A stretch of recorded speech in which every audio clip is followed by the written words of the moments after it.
So it seems Mortal Kombat 11 is getting a lot of flack. I haven't played the game myself, because I don't own it. I mean, so much flack that many of the ports are getting $10 reduced off its retail price. Still a little too much for my palate. I'm gonna wait until at least the complete version, the Extreme Edition, which will have all the DLC on it. That'll probably take a year. Which will probably take another whole year to get it. In any case, what's the main flack? What is the flack that is pissing off the diehard Mortal Kombat fan base? Me, I'm more of a middle ground fan. I've only been following the While I was around when the franchise first... Well, I was only 5 when the franchise debuted in '92. With the original. Cabinets for 2 and 3 were rampant by the time I hit my teen year. By the time I hit preteen. The time I was a preteen. And very seldomly did I play the home console ports for those games. Emphasis on seldom, as in almost never.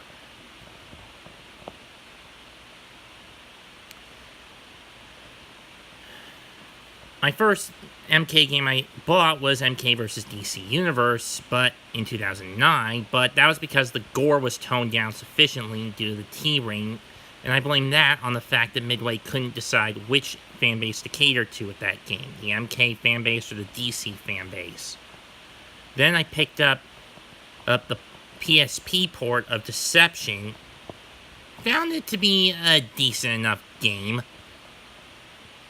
but then that got stolen by a crack addict stole that along with my PSP. I got the latter back, but I never got the former game recovered. I never recovered the game. I recovered the game copy. So that thing has been lost for over a decade. Even then, I just threw my PSP out because it broke, because the charger port broke.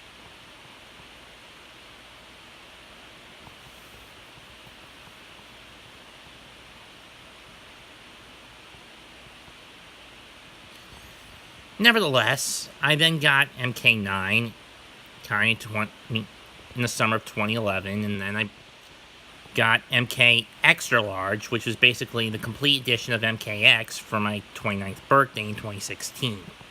Actually, it was for Christmas at the tail end of 2016, I believe.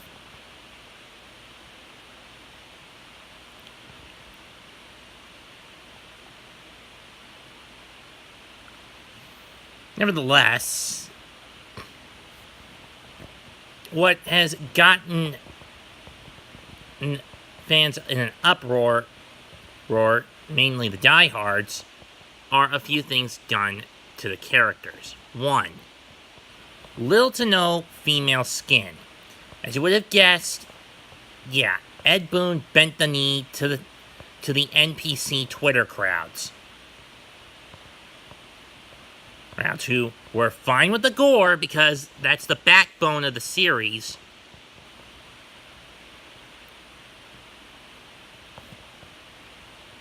But did not give a damn for the gratuitous effeminate expose. Granted, this was only done, from what I've seen, while it was done with some of the females from Earthrealm, it's mostly done through the history that I've seen.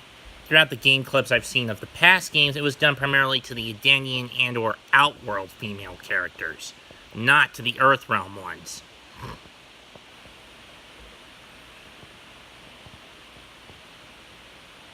I'm just making a statement, a case here against what they're bitching about. What these SJW whacks are bitching about. But then the line was crossed. One of the employees at NetherRealm Studios said, "Those who are complaining about the game are not true MK fans." What are the true fans bitching about?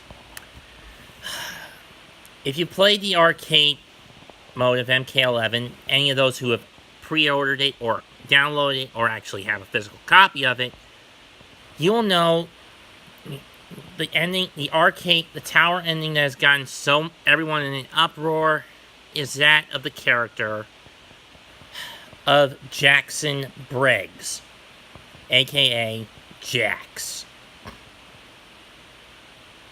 Long story short, he uses after he defeats Kronika, he sculpts the Sands of Time to give African people a better life and turn Africa into Wakanda. What? Okay. My gripe with this is threefold. One, turning modern Africa into Wakanda, that's a Marvel. I mean, that's more of a Marvel thing. And as far as I know, because of the contract NRS has with Warner Brothers, that's stepping over the picket line because Warner Brothers have been diehard license owners and advocates to DC Comics, not Marvel.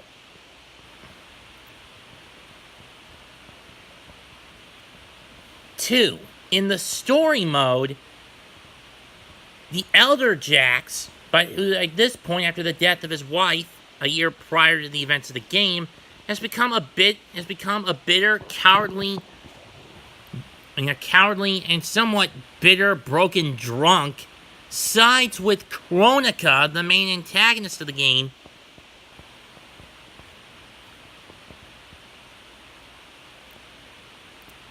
to ensure a better life for Jackie, and for his daughter Jackie. Good intentions, but going about the wrong way. Furthermore, this is a betrayal of Jax's character. Throughout the games, he was the die-hard, patriotic American soldier of the Special Forces, defending his country, his realm, and and those he considered friends and family. This just throws all that out the window to show a broken man in a desperate situation. Now, sure, he snapped out, he gets his head out of his ass before the end of the game, but that still stung me. And killed all the representation, well, at least of the current era Jax, is not his past counterparts' portrayal. That was handled perfectly. It was handled competently. And in the former gripe with his tower ending, I know it's not canon, but that doesn't justify putting that pile of shit into the game.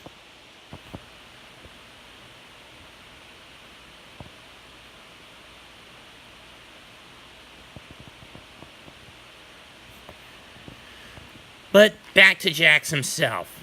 Why would NetherRealm bastardize him like this, after all the shit he's gone through in the reboot timeline? Getting killed, becoming a revenant, being brought back from beyond the grave, settling down with a wife and daughter, only to have the former taken from him while the latter is pretty much serving in his place while he's wallowing in pity as a drunk.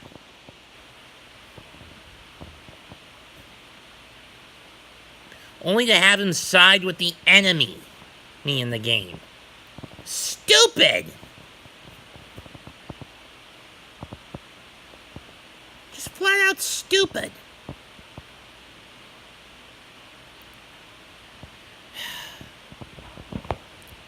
And number 3,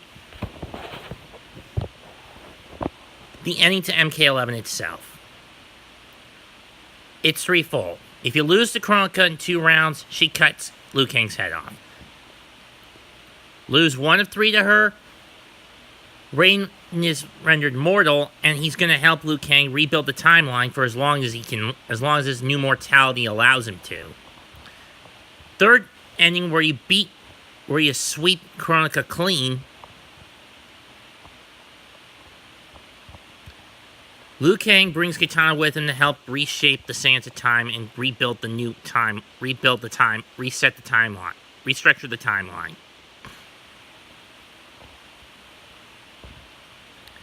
That's all fine and dandy. But where do you go from this? there's going to be some interference in one way or another if and when we get MK12. I mean, Mortal Kombat 12. Which, if the pattern holds up, isn't coming out until 2023. By that time, I'll be 35 or 36.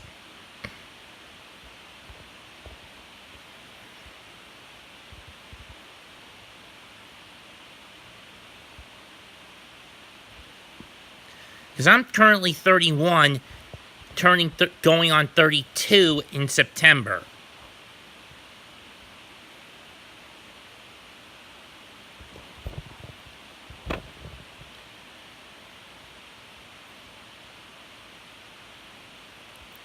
Oh, and another thing that bugged me were some of the needless deaths in the game. Spoilers to those who don't know, who don't own it.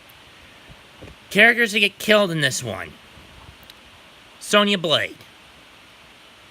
Ouch. I mean, she was killed twice in the original timeline. Once by the Tarkatan hordes of the Deadly Alliance, and then in the outbreak of Armageddon. Here, they kill her off, attacking the Nether Realm, and getting buried under a rock slot, buried under a cave-in, and then blowing it up. Though she did it for the sake of to save the company, the troop that Cassie was leading. Next, Shao Kahn. Personally, good riddance to bad rubbish. I didn't have any problem with him getting killed. Though him getting killed by Katana was a bit of a curveball.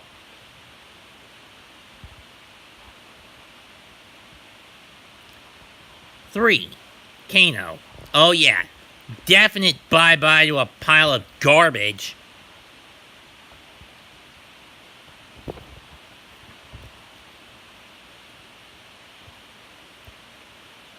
Because as far as I'm concerned, Kano's as much of an opportunistic buzzard who sides with the bad guys because it suits him, and even if it is his moral compass, is to be a rotten to the core individual, well, trying to survive. Well, this time it finally caught up with him. Then there was Grandmaster Hasashi, Scorpion, killed by that little bug verminous bitch Devora.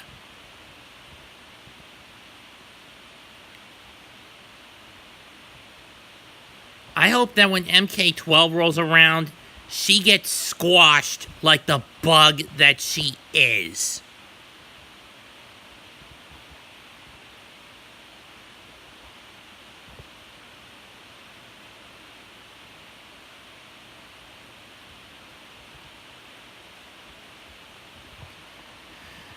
But that's just me.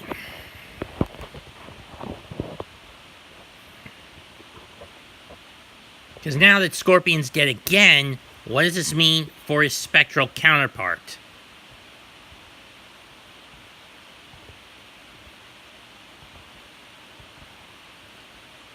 I don't know.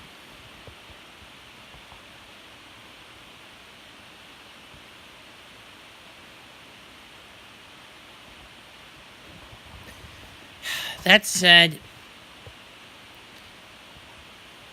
you've heard my little shoots.